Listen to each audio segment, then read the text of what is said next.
자, 인사해 주십시오.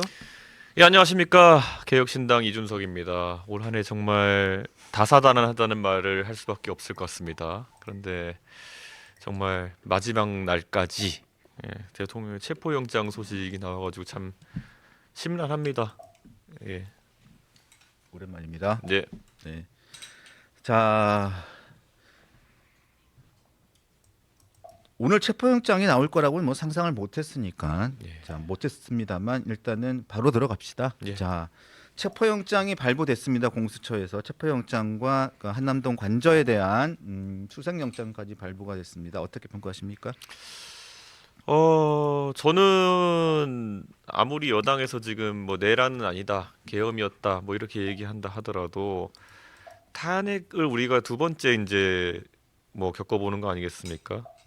그 노무현 대통령 탄핵을 빼놓고 나면요 두 번째 네. 겪어보는 건데 그때도 보면은 대중의 어쨌든 이미 판단이 한쪽으로 강하게 쏠린 상황에서는 법원이 그런 어떤 희망 회로에 따른 판단을 내려주기보다는 실제 굉장히 엄격하게 이제 적용해서 판단을 내리는 것 같다 그런 생각이고 저는 윤석열 대통령이 방금 전에 입장을 내 가지고 윤석열 대통령 측에서 이거는 인정할 수 없다는 취지로 얘기했지만은 네. 한 하루 이틀 정도의 식역을 두고 집행을 하려고 하지 않을까 그런 생각이 듭니다. 그 집행을 할지 말지에 대해서는 아직까지 그 공수처가 명확하게 얘기를 하진 않았어요. 그런데 보니까 원칙을 얘기를 했거든요. 그래서 집행은 원칙이다. 예. 원칙이고 뭐 서울구치소에 인치하는 것도 뭐 원칙이다 이렇게 얘기를 했는데 일단은 뭐 말씀하신 것처럼 뭐 대통령 측에서는 윤곽근 변호사는 이거는 받아들일 수 없다. 놀랍고 받아들일 수 없다. 대단히 유감스럽다. 그리고 경호처에서도 뭐 공식적인 입장이 뭐 하여튼 뭐 경호를 예. 발동하겠다라는 건데 물리적 충돌도 가능성도 있어요. 제가 공교롭게도 오늘 아침에 국군 수도병원에서 뭐 연결식 하나 참석하고 여기 오는 길에 그 9401번 광해버스를 타고 왔는데 그게 음, 딱 그 한남동 관저 앞을 지나옵니다. 음, 그런데 상당히 긴장감이 흐르는 것을 봤습니다. 네, 사람들이 모이고 있는 것도 이제 보면서 왔거든요. 네, 충돌은 없었으면 좋겠습니다. 그래서 충돌이 없으려면은 대통령이 이거는 결자 해지하셔야 되는 부분이다. 네. 그래서 어떤 뭐 대통령 측 이런 입장보다 본인은 대통령이면서 법률가이기도 하니까요. 정확한 입장을 밝혀가지고 혼란이 없었으면 좋겠다. 지금 그거 뭐 일부 그 지지자들이 그 관절을 막아 세운다 이런 얘기도 하지만은 그것도 공무집행 방해로 또 나중에 문제될 수 있습니다. 그래서 그런 부분이 지지자한테 이렇게 떠넘기기보다는 대통령께서 결자해지하시는 모습이 가장 깔끔하다는 생각입니다. 그럼 대통령이 결자 해지한다는 것은 구체적으로 얘기를 하자면 대통령이 출석을 해라. 이제는 이제 강제 수사에 이제 음, 그 상황이 생긴 거잖아요. 그러다 보니까 대통령께서 어느 적절한 시점에 협의를 통해 가지고 뭐 제3 뭐 위치에 출석해 가지고 조사를 받는다든지 아니면 이런 것들은 뭐 협의해 볼 수 있는 거 아니겠습니까? 지금 원천 무효다 뭐 이런 말만 계속 하다 보면은 집행할 수밖에 없는 상황이 올 수도 있습니다. 그러면 그거는 대통령이나 지지자들에게도 좋지 않을 뿐더러 대한민국이 외부에 보이는 모양 자체가 전 좋지 않습니다. 염려되는 부분은 출석을 하는 거는 출석을 할 수도 있습니다만 출석을 하게 되면 공수처에서는 신병 확보를 위해 가지고 진짜 얘기를 하잖아요. 서울 구치소에 인치할 수 있다. 그렇죠. 그렇게 되면 구속이 될 수도 있는 사안이에요. 지금 그런데 그 절차를 또 받아들이지 않으면은 결국에는 뭐 경찰에서는 무엇이든 투입할 수 있다는 취지로 또 이제 입장을 내고 있는 것 같은데 그랬을 때는 음, 정말 보기 안 좋은 모습이고요. 저는 대통령이 법률가이기 때문에 더 잘 알겠지만은 조사에 임해가지고 본인도 많이 겪어봤겠지만은 진술 거부를 할 수도 있고 여러 가지 다른 자신의 방어를 위한 방법들이 있습니다. 그걸 쓰는 것까지 문제 안 되지만은 법원에서 발부한 체포영장에 대해서 물리적 저항을 한다는 거는 저는 그거는 법치가 흔들리는 일이라 생각합니다. 잔인한 질문일 수 있지만 구속도 감수하라. 그런 얘기입니까? 죄가 있으면은 이제 구속이 가능성이 있겠죠. 구속이 원래 그런 용도로 하는 건 아니지만은 음, 우리나라에서는 사전적으로 죄에 대한 판단을 하는 그 용도로 사용되는 거 있지 그런 않습니까? 의미가 있죠. 그렇죠. 그렇게 받아들여지는 부분들이 실제로 있죠. 대통령께서도 검사 때 그거 제도를 많이 활용하셨을 겁니다. 음, 사전 구속영장이라는 것들을 그렇기 때문에 저는 이렇게 생각해요. 예전에 박근혜 대통령이 탄핵 이후에 그 구속이 됐을 때 일부 정치인 유승민 의원 포함해가지고 일부 정치인들이 이거는 죄의 유무를 따지기보다는 실제로 대통령이라는 사람에 대한 재판이 될 것이기 때문에 방어권을 최대한 보장하는 의미에서 불구속 재판을 해야 된다라고 얘기한 적이 있었지만은 네. 실제 그런 말 하고도 유승민 의원은 또 배신자로 몰리더라고요. 또 그래서 저는 이 정치인들이 그런 경험을 바탕으로 해서 굉장히 말을 아낄 것으로 보입니다. 지금부터는. 그런데 대통령이 구속 수사를 받는 상황은 굉장히 대한민국의 불행한 상황이긴 하지만은 이번에 그 계엄이라는 것이 너무 엄중하기 때문에 참 안타까운 거. 이게 만약에 윤석열 대통령이 다른 어떤 행동으로 해서 문제가 됐다고 한다면은 뭐 당연히 수사도 받지 않았을 테고 직을 수행한 다음 나중에 퇴임 이후에 수사하자는 여론이 많았겠지만은 너무 많이 미디어에 노출되고 우리 봤어요. 어떤 일이 일어나는지. 그래서 쉽지 않습니다. 알겠습니다. 윤 대통령 문제는 거기까지만 예. 일단은 하고 또 사안이 또 속보가 나오면 다시 한번 여쭤볼게요. 예, 자, 일단 현안으로 다시 한번 돌아가 보겠습니다. 자, 특검법 쌍특검법 거부하고 거부권 행사하고 그런 다음에 저기 헌재 재판관 임명에 대한 여야 합의를 요구했던 한덕수 권한대행 탄핵했죠. 탄핵이 됐는데 자, 그 부분에 대해서는 어떻게 판단을 하십니까? 저는 사실 한덕수 권한대행은 탄핵을 본인이 감수하는 상황까지 갔다. 유도했다고까지 뭐 생각하십니까? 유도까지는 모르겠지만은 나는 내 역할을 하고 탄핵돼도 어쩔 수 없다라는 식으로 예. 마음을 정하신 걸로 보였거든요. 네, 찬성하신 거잖아요. 저희는 찬성했습니다. 네. 그런데 그 찬성하신 이유는 어떻게?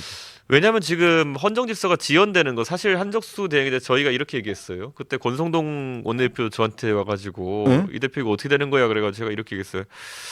저는 정족수에 대해 가지고는 권한대행으로서 무슨 헌법재판관 임명 안 하고 이런 거를 야당에서 지적하고 있기 때문에 네. 정족수는 3분의 2가 맞는 것 같다라 제가 말씀드렸어요. 그때 박수민 의원도 저한테 와가지고 그 얘기를 해가지고 저도 정족수는 200명이 맞는 것 같다. 네. 그런데 200인지 150인지는 헌재가 판단하겠지만은 우선 표결은 해야 된다고 본다 개혁신당은. 네. 그래서 찬성 들어가고 저희는 그렇게 임했는데 나중에 헌재에서 150이 왔다라고 또 이제 끄어버렸잖아요. 그러니까 참 저는 헌재 판단에 그 부분은 잘 동의를 안 합니다. 헌재가 그렇게 아직까지 결정을 하지는 않았죠. 직무정지가 됐다라고 이제 인정했으니까요. 한덕수 어, 대행에 대해서 음. 직무정지 상태인 걸 인정했으니까. 근데 저는 한덕수 총리가 총리로서 뭘 일을 잘못한 것이 있느냐에 대해서는 아직까지 지적되는 게 없는데 권한대행으로서 그러니까 총리로서 잘못했다라는 거는 왜 계엄을 안 막았냐 정도인 네. 건데 그거는 뭐 그렇게 따지면은 거기 내각의 모든 사람들 탄핵해야 되는 거거든요. 그거는 차치하고 이제 권한대행으로서 왜 특검의 거부권을 행사할 분위기를 풍겼느냐. 두 번째로는 왜 헌재 재판관 임명 안 하느냐. 상설특검 그다음에 왜 진행 안 하냐 이건데 네. 이거는 다 권한대행으로서의 일입니다. 권한대행으로서 예, 일이죠. 그래서 저는 그거는 정족수는 200인 것이 맞았다고 생각했지만 그래도 표결에 참여한 겁니다. 근데 지금 최상목 대행도 똑같은 상황에 놓였는데요. 그렇죠. 이게 오늘이 시한이잖아요. 네, 근데 저는 정치적인 상황과 이게 지금 복합된 게 최근에 그 무안에서 있었던 안타까운 사고도 있고 정부의 대응 능력이나 이런 것들이 혹시라도 또 다른 탄핵으로 인해서 저해되지 않을까라는 국민들의 여론도 며칠 전보다 높아진 상황이에요. 그렇죠. 그래서 정치권도 조심스럽게 움직여야 되고 실제 오늘도 국회 본회의가 있습니다만은 민주당도 제가 의원들과 얘기해 보면은 상당히 신중하게 접근하는 걸로 보입니다. 탄핵에 또 탄핵은 안 된다라는 입장이 덜어 있습니다. 민정원 중에도. 자, 그러면 지금 상황 변화가 있기는 있습니다만 저기 한덕수 권한대행을 탄핵을 일단 했어요. 그런데 그 사안하고 지금 사안하고 상황이 바뀐 거는 특별히 없어요. 네. 일단은 사안은 조건은 네. 특검법 거부를 지금 행사를 할 것으로 보여요. 예. 최상목 대행도. 그리고 헌법재판관 임명도 크게 달라진 건 없는 것 같습니다. 그렇게 되면 최상목 대행도 그 논리라면 탄핵을 해야 되는 거 아닙니까? 저는 그래서 이게 만약에 그 한덕수 대행에 대한 탄핵을 바탕으로 해서 이 절차가 빨리 진행될 것 같으면은 모르겠는데 최상목 대행도 안 하겠다. 네. 그리고 제가 이제 국회 과방위거든요. 네. 근데 과방위에 이제 그 유상임 과기부 장관이 나오셨습니다. 이분 정치인도 아니고 그 재료공학과 교수님 출신으로 굉장히 그렇죠. 평소에 우리가 과방위 상임해본 성품이 굉장히 훌륭하시고 이런 온화한 분인데 편이시죠. 예. 그런데 딱 이번에 우리가 이제 과방위에서 민주당 쪽 의원들이 만약에 장관이 이제 승계자 4번인데 네. 이주 부총리 다음에 장관에게까지 그렇죠. 오면은 이런 것들 어떻게 처리하시겠냐. 그런데 결연한 목소리로 나도 이제 이런 절차에 대해서 음. 그 신중하게 네. 가겠다는 취지로 말씀하셔서 민주당 의원들이 깜짝 놀랐어요. 네. 그러니까 그게 뭐냐면은 사실 유상임 장관의 그런 의지나 이런 게 사실 지금 민주당 의원들에게도 야 이거 이렇게 계속 가도 되는 거야? 라는 약간의 경각심을 심어주는 그런 계기가 된 건 맞습니다. 네. 그래서 저는 민주당도 이제 이 상황에서 힘으로 밀어붙이기만으로는 어느 순간에 한계가 올 거라는 판단할 거라 봅니다. 아. 그래서 개인적인 의견을 여쭤보는 거예요. 예. 왜냐하면 특검법을 오늘 거부할 가능성이 전 90% 이상이라고 보는데요. 네. 예, 그렇게 되면 최상목 대행 특검법 거부 이거는 받아들이시는 겁니까? 저는 거부권에 대해 가지고는 그게 탄핵의 요건이 되기 어렵다 이런 생각합니다. 그럼 왜냐하면 헌재 재판관, 우리가 예를 들어 이재명 대표가 예전에 예. 본인이 뭐 그 본인의 국회의원으로서의 권리를 활용하려고 했다. 네. 그래가지고 그것 때문에 저희가 뭐 이재명 대표의 직을 박탈하자 이렇게 윤리해 놓고 이러지 않거든요. 네. 그 권리는 행사할 수 있는 거고 네. 특검 거부권이라는 것도 권한 대행이니까 행사할 수 있는 건데 네. 문제는 나머지 헌법에 이제 강행 규정처럼 돼 있는 것들 아니면은 뭐 헌법 재판관의 임명에 대한 강행 규정들 이런 것들을 지키지 않았을 때 의무를 소홀히 한 것이 아니냐 이 부분은 다퉈볼 수 있는 겁니다. 그런데 이거는 또 시한이 정해진 건 아니에요. 네. 그렇기 때문에 만약에 탄핵을 민주당이 진행한다면 뭘 갖고 하려고 할까, 뭘 써가지고 할까, 그거는 아직까지는 잘 모르겠습니다. 자, 특검법 거부권은 제가 보기에는 위헌 요소가 있어서 이 부분은 리즈너블한 문제라고 생각을 해요. 네. 그런데 저 또한 헌재 재판관 임명권에 대한 문제는 저도 사실 그 부분은 여당에서 약간 무리가 있는 부분이라고 생각을 하거든요. 그 부분에 대해서는 어떻게 생각을 하십니까? 임명을 해야 된다고 저는 생각을 하시는 건가요? 이게 예전에 민주당이 또 이제 임명 안 하려고 그래가지고 방통위도 지금 이제 그렇죠. 예, 방통위 상임위원 수가 지금 이제 부족해가지고 네. 뭐 방통위에서 해야 될 방송 정책 이런 게 한 발짝도 못 나가고 있는 네. 상황입니다. 이진숙 위원장은 탄핵되고 뭐 이러면서 그런데 그와 마찬가지로 그것도 민주당 귀책이 좀 크고요. 헌법재판관의 임명이 더뎌지는 것에는 뭐 여야 모두 귀책이 조금씩 있지만 전 이거는 방통위 따위와는 비교할 수 없는 헌정 질서에 지장이 가는 거거든요. 대통령 탄핵이 지금 걸려 있는 사안이죠. 그렇죠. 이게 자칫 잘못하면은 우리가 교착 상태라고 이야기하죠. 네. 이게 가끔가다 차가 교차로에서 들어가서 누가 뒤로 빼기 전까지는 앞으로 못 가는 교착 상태가 발생되면은 완전 교차로 마비거든요. 저는 그 상황이 발생하지 않도록 임명은 해야 된다. 네. 그리고 신속하게 해야 된다. 신속하게 해야 된다. 이게 예를 들어 재판관이 갑자기 임명된다 하더라도 가서 헌재의 업무에 적응하고 그리고 또 다시 심리에 참여하고 이러려면 시간이 걸리는 거 아니겠습니까? 네. 저는 신속하게 하지 않으면 그 탄핵 절차 자체도 되게 이상한 방향으로 흐를 수 있다. 네. 좀 그 걱정입니다.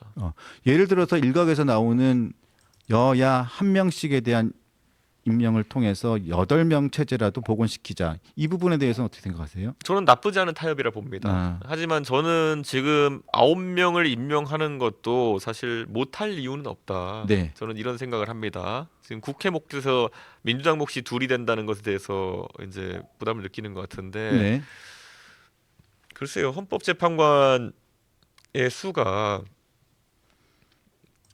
지금 뭐 6명 체제가 불안한 건 사실이고 나중에 또 만약에 이 탄핵 심판이 또 만약 지연돼 가지고 4월이 넘어가게 되면은 또 6인 또 6인 체제가 체제죠. 도래하게 되거든요. 근데 네. 그것도 또 불안정하게 되는 겁니다. 그렇기 때문에 이번에 최대한 9명을 채우는 것이 그 탄핵 심판의 그 안정성에 그 무리가 없는 판단이 아닐까 생각합니다. 일단 8인 체제도 가능은 하다. 하지만 가능합니다. 9인 체제가 가장 좋은 방안이다. 근데 그 안에서는 예를 들어서 민주당도 오히려 통큰 합의를 할 수 있는 거겠죠. 민주당 입장에서는 탄핵 심판 절차가 순탄하게 진행되는 것이 중요하다 생각 아닙니까? 네. 그러면은 헌법재판관 중에 예를 들어서 한 명 추천하는 국회 몫에 대해 가지고 통 크게 얘기할 수도 있는 겁니다. 합의해서 추진하자고.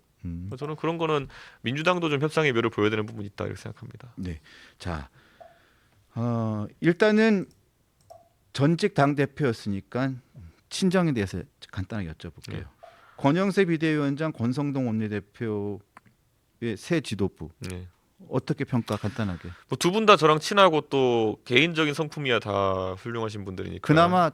그나마 그 사람들은 제정신 있는 사람이라고 평가했던. 제가 권성동 의원의 윤핵관 중에 제일 정상이라고 말씀드린 적이 있고 네. 권영세 의원은 뭐 두말할 거 없는 신사의 또 전략적 마인드도 있는 분이고 그렇기 때문에 저는 조합은 괜찮지만은 반대로 이분들이 말 그대로 이런 표현이 적절할지 모르겠지만은 이길 수 없는 상황에서 임기를 시작했다 둘 다. 예. 이기는 상황 관리는 할 수 있대. 그 관리마저도 국민들에게 지탄받는 포지션에서 할 수밖에 없는 상황이다. 그래서 이 두 분은 참 어려운 일을 맡으셨다. 그런 생각입니다. 인선은 어떻게 봤어요? 이양수 총장, 그리고 김재섭, 조정훈 부총장, 뭐 비대위원 인선, 탈당 방지용 같은데요. 탈당 방지용, 예. 탈당 방지용. 가장 원심력이 클 만한 사람들에 대해 가지고 당직으로 우선 묶어두는 효과가 있을 거다. 좀 그런 생각이고요. 사실 조직부총장으로 뭐 김재섭 의원 뭐 이렇게 됐던데 보통 김재섭 의원 같이 초선의 개혁적인 인물을 조직 업무로 넣지는 않습니다. 그렇죠. 예, 보통 왜냐면 조직이라는 건요, 이게 잘하려 그러면은, 그러니까 여러 스타일이 잘하려면은 전국을 돌면 술밥 먹고 다니는 자리입니다.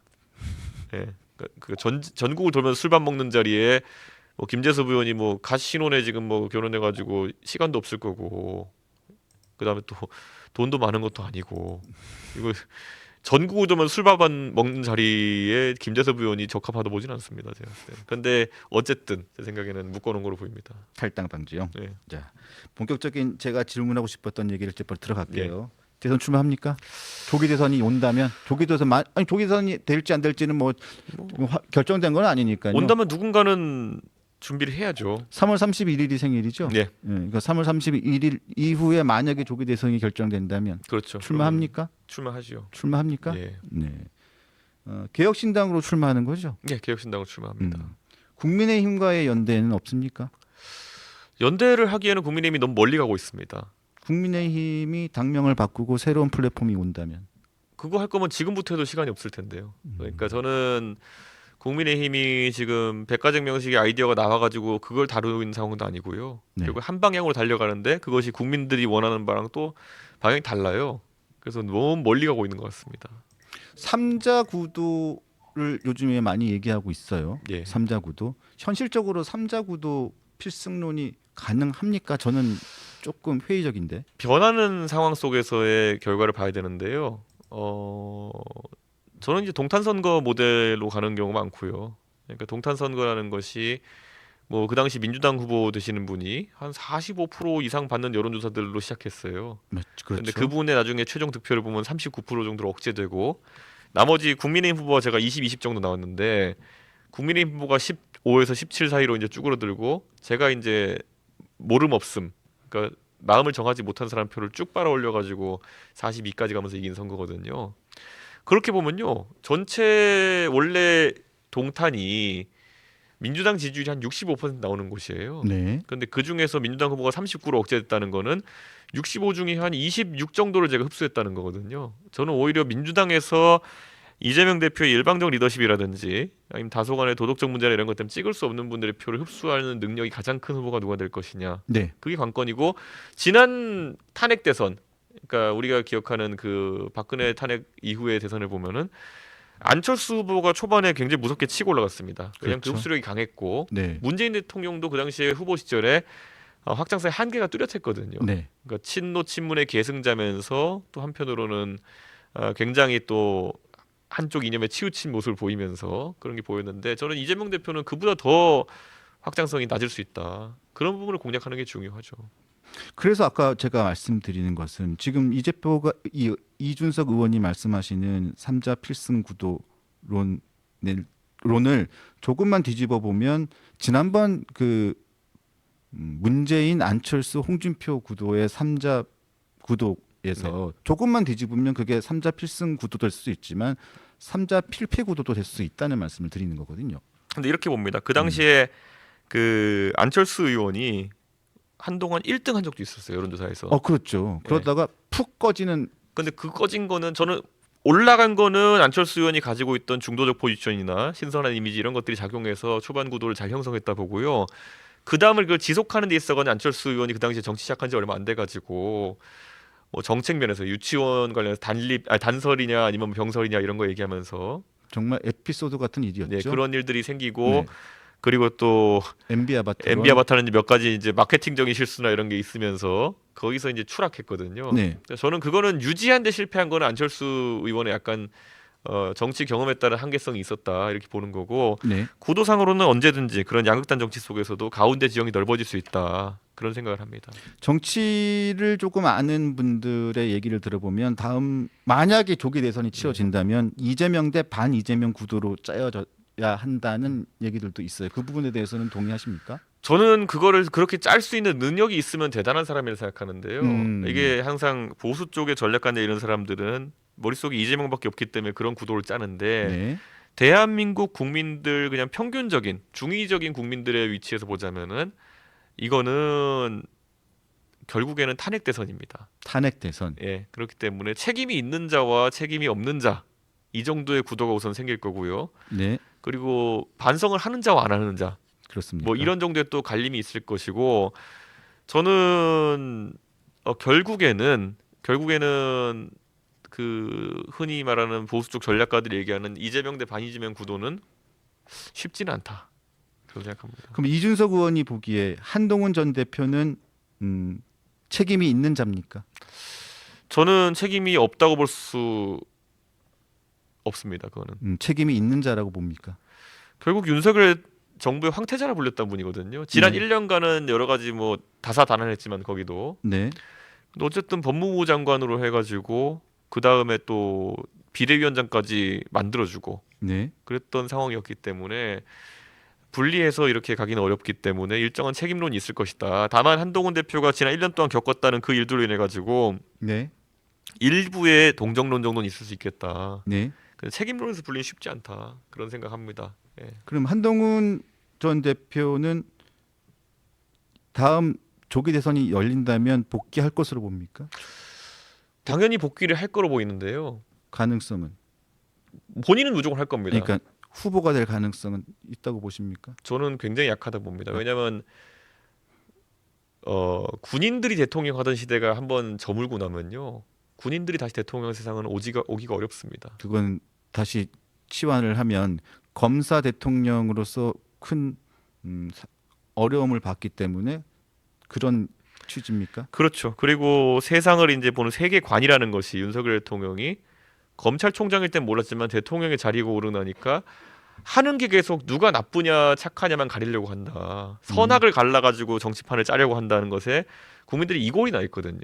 근데 한동훈 대표도 뭐 직무가 법무부 장관이었고 하기 때문에 그렇지만은 선악을 가르는 일에 계속 이제 앞장섰고 윤석열 대통령은 본인이 그다지도 선하지 않은 걸로 판명돼가지고 참 안타깝지만 한동훈 대표도 이 선악 담론을 가가지고는요 발례 하나에 쉽게 무너지는 그런 경향성이 있습니다.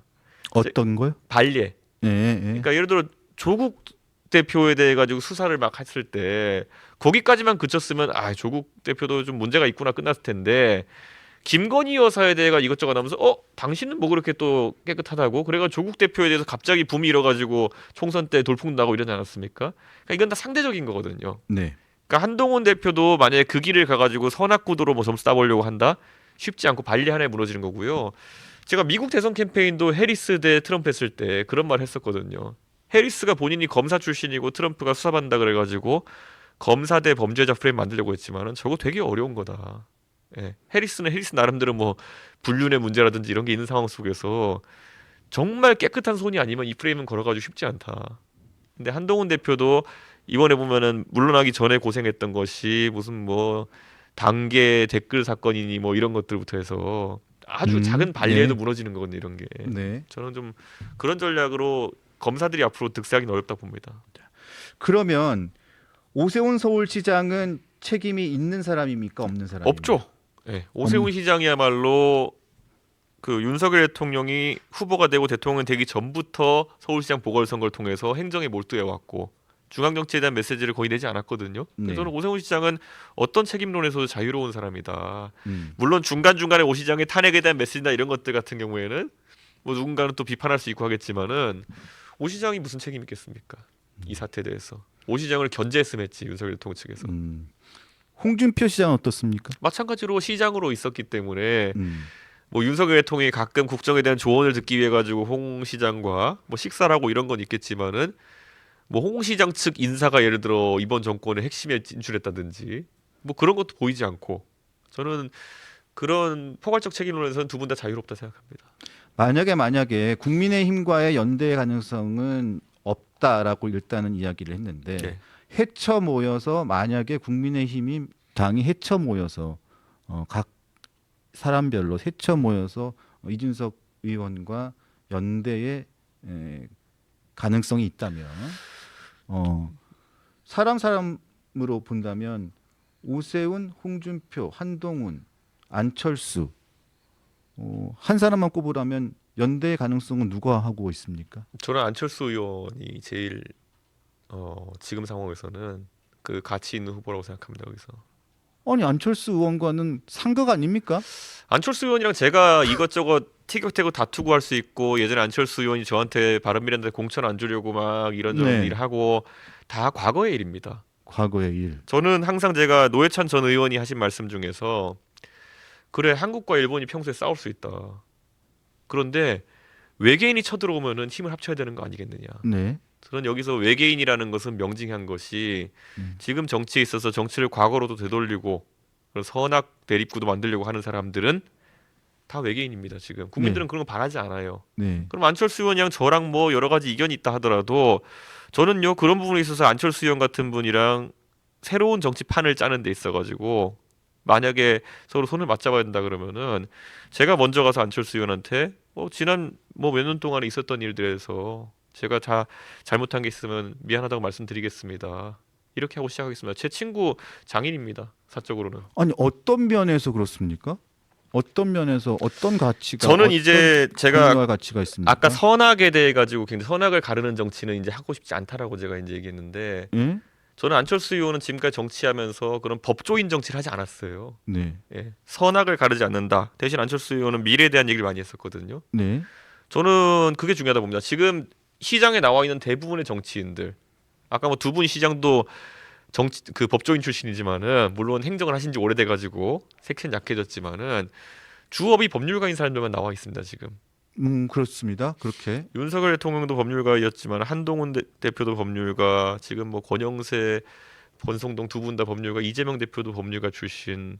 저는 이 상황에서는 법조인 정치가 이제 가질 한계성을 국민들이 봤기 때문에 좀 넘어서야 된다. 그래서 저는 뭔가 미래에 대한 생산적인 담론을 같이 할 수 있는 사람들, 비록 그것이 뭐 지금은 다소 세가 약하고 저랑 과거에 좀 마찰이 있었다고 하는 안철수 의원이랄지라도 제가 뭐 안철수 의원과 사전에 얘기한 적도 없지만은 아까 그 명단에서 관심을 갖는다면은 그런 분들 아니면 뭐 유승민 의원 같은 분들도 경제학자로서 이런 법조 담론과 좀 거리가 있으시지 않습니까? 이런 사람들이 다 같이 좀 판을 갈았으면 좋겠다. 전 그런 생각입니다. 저는 개인적으로 오세훈 시장을 거론할 줄 알았더니 뜻밖입니다. 그 오세훈, 홍준표 두 분은 뭐 누가 우위라고 했을 정도 저랑 가까운 분들이기 때문에 네. 그 인간적인 가까움으로는 뭐 맨 앞에 계신 분들입니다. 그래서 네. 그분들이 정치하는 것도 저는 당연히 제가 항상 협력하고 이렇게 하지만은 지금 상황에서 오세훈 시장님이 박력 있게 과연 그 서울시장직을 던지고 나오시는 것 그리고 홍 시장님이 또 친윤계 얼마나 거리를 둘까 이런 부분에 대해 가지고는 아직 미지수기 때문에 제가 어떤 언급을 하지 않고 있습니다. 그쪽에 대해서. 예. 알겠습니다. 자 그리고 자 일단 뭐 친정 얘기지만 또 하나 여쭤볼게요. 저기 그 일단은 한동훈 전 대표가 당 대표에서 물러났죠. 근데 그 물러나는 과정에서 보면 한 대표 측은 쫓겨났다고 얘기를 표현을 하고 네. 일단은 또 친윤계 쪽은 당 주류 측에서는 무너졌다라고 얘기를 합니다. 자, 그 과정에 대한 평가는 이제 뭐 다 그 국민들이나 뭐 정치권에서 맡겨 놓고요. 근데 그 이후에 보면 그 의원총회 내부의 내용이 네. 녹취가 돼서 방송 그 뉴스로 나오게 되고 그날 계엄 당일에 있는 의원들의 단톡방이 일부가 편집돼서 나오고 그 다음에는 또 전체가 나오고 이런 과정들이 막 나왔었어요.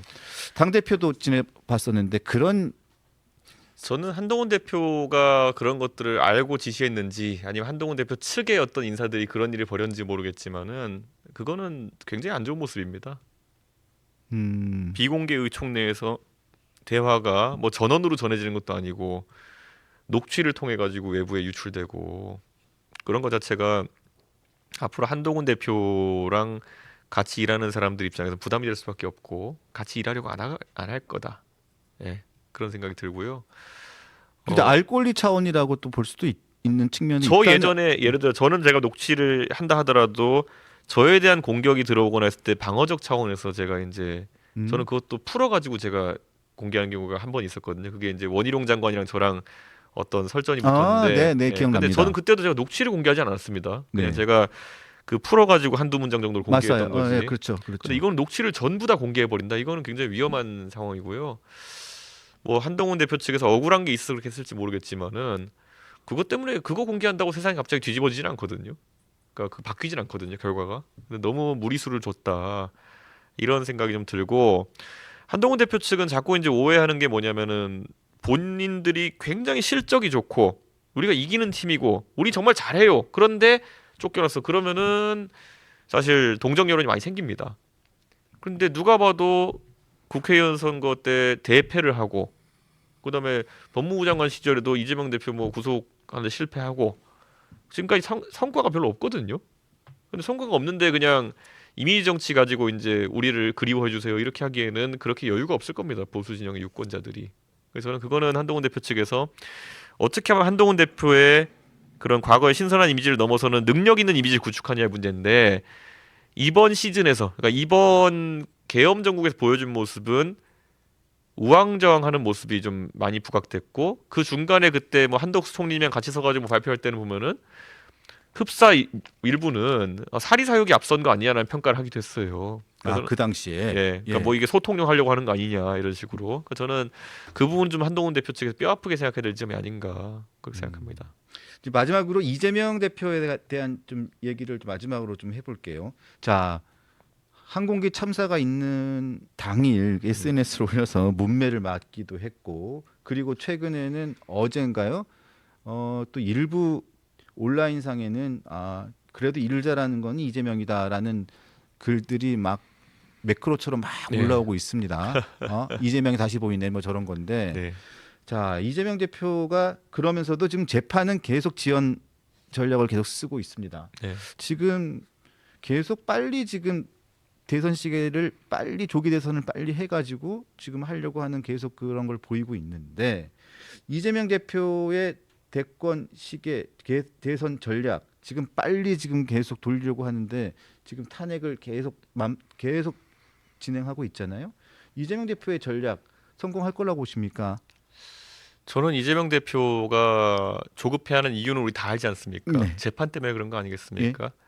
제가 근데 그때 하도 그게 답답해가지고 본인이 만약에 재판을 받는데 무죄라고 생각하고 억울하다 생각하면은 대선 전에 어쨌든 계속 빨리 이거 재판을 빠르게 진행해달라고 해가지고 털고 재판을 그 선거를 나가야 되는 거거든요. 저 예전에 저한테 뭐 성상남 어쩌고 할 때 제발 빨리 좀 결론 내달라고 제가 오히려 주장했었거든요. 그런데 결국 무혐의 났잖아요. 근데 그 억울한 상황에 있는 사람의 행동이 아닙니다. 본인은 아는 거죠. 본인이 문제될 것이 있다고 생각하기 때문에 늦추고 뭉개고 이런데 헌법에 보면요. 그러니까 우리가 대통령의 불소추 특권이라고 하는 것이 이게 있는 이유는 뭐냐면요.